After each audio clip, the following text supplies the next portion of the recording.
দর্শক, উখিয়ার রোহিঙ্গা ক্যাম্প থেকে এই বিষয়ে সবশেষ জানাচ্ছেন সহকর্মী মুজিবুর রহমান।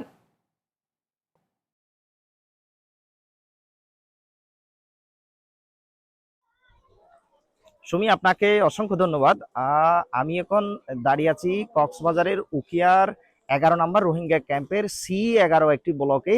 এখানে গতরাত 12টার পর নাগাদ একই পরিবারের 4 জন শিশু সহ নিহত হয়েছে।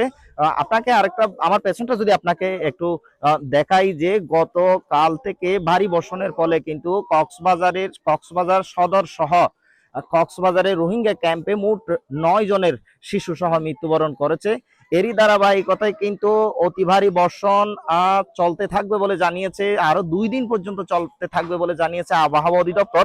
তবে একটা বিষয় রয়ে গেছে যে এই যে টানা ভারী বর্ষণ যদি চলতে থাকে, সেক্ষেত্রে কিন্তু আরো নতুন নতুন ঘটনা ঘটার কিন্তু সম্ভাবনা রয়েছে। তবে ত্রিফলারসি এবং উপজেলা প্রশাসন, সিপিপি, সিআইসি কর্তৃক যেটি জানিয়েছে, তাদের টিম এবং বিভিন্ন সময় মাইকিং প্রচারণা করে থাকলেও কিন্তু তারা বারবার কিন্তু এই রোহিঙ্গা ক্যাম্পে বারবার পাহাড় দোষের মতো ঘটনাগুলো ঘটে যাচ্ছেই প্রতিনিয়ত। এই ছিল কক্সবাজারের রোহিঙ্গা ক্যাম্প 11-এর C11 ব্লক থেকে আমার কাছে সর্বশেষ তথ্য।